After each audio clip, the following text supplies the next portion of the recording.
Hello बच्चों, let's take the question. The question says oxidation number of an element can be zero.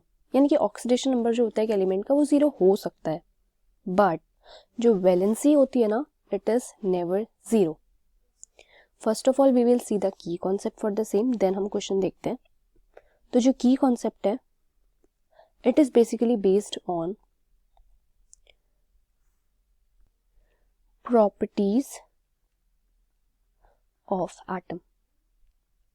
देखो basically होता क्या है ना कि ये जो ऑक्सीडेशन नंबर होता है और जो वैलेंसी होती है, ये कोई ऐसा मतलब अलग अलग, ये मतलब ऐसे डरने वाली चीज़ नहीं है.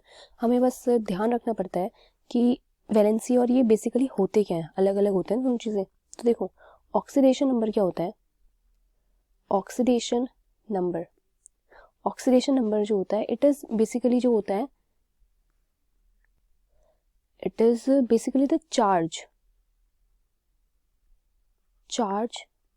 On an atom. एक एटम के ऊपर कितना चार्ज है, यही तो होता है ना. जैसे HNO3 है हमारे पास, तो इसमें नाइट्रोजन का ऑक्सीडेशन स्टेट क्या होगा, ऑक्सीडेशन नंबर क्या होगा, HNO3. ठीक है, तो इसमें ऑक्सीडेशन नंबर इसका क्या हो गया, इसका हो गया लेट्स से ये -2, तो ये -2 हो गया. और इसका क्या हो गया, इसका ऑक्सीडेशन नंबर हो गया +1. और नाइट्रोजन का क्या हो गया इसमें, ये 3 ऑक्सीजन है, 3 2 6, 6 + 1 5, तो ये हो गया +5. ठीक है, नाइट्रोजन का +5 हो गया इसमें ऑक्सीडेशन नंबर.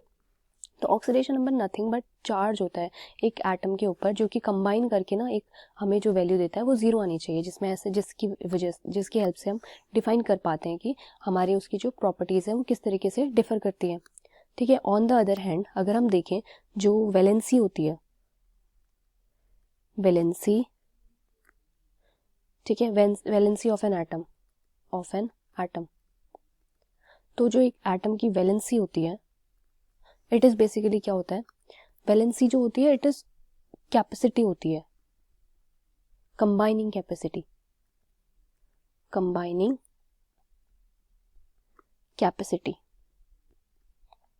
ठीक है, अब कंबाइनिंग कैपेसिटी कैसे कह रहे हैं, देखो जैसे ये तो HNO3 है, इसमें नाइट्रोजन +5 है, तो अभी अगर मैं यहाँ पे HNO2 ले लूँ, ठीक है, तो HNO2 में इसका ऑक्सीडेशन स्टेट अगेन ये +2 है, ये हमारे +1 है, तो ये +2 2 2 4 हो गया, 4 + 1 इज 3, तो ये आ गया +3.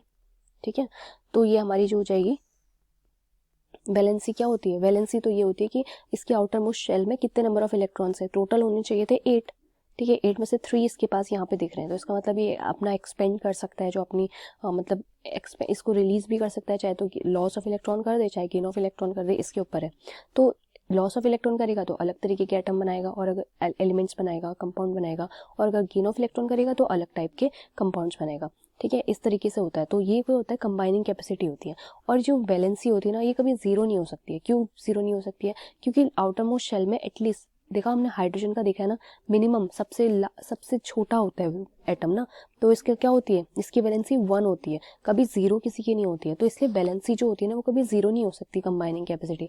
ऑल्दो जो ऑक्सीडेशन नंबर होता है, इट कैन बी जीरो. हमने देखा है बहुत सारे एलिमेंट्स में ऐसा होता है कि जो हमारे पास अलग अलग एटम्स प्रेजेंट होते हैं, उनमें से किसी किसी की कभी वैल्यू जीरो होती है, ताकि हमारा जो टोटल ये इसको बैलेंस करने के लिए हमें जो चाहिए होता है, इट इज इक्वल टू 0. यहाँ पे अगर इन 6 होगा, then we can balance also यहाँ पे भी 4. सो वी कैन से कि जो स्टेटमेंट है ना, दिस स्टेटमेंट इज ट्रू, कि जो ऑक्सीडेशन नंबर होता है एलिमेंट का can be zero. Oxidation number तो जीरो हो सकता है ना, लेकिन वैलेंसी जो होती है ना, ज़रूरी नहीं है ऑक्सीडेशन नंबर जीरो ही होगा, क्योंकि यहाँ पे हमें दिख रहा है +1 +5 -6 ऐसे ऑक्सीडेशन नंबर. लेकिन जो वैलेंसी होती है ना, it can not be zero. ठीक है, it can not be zero. तो इसलिए this statement is true. I hope you understood. Thank you students.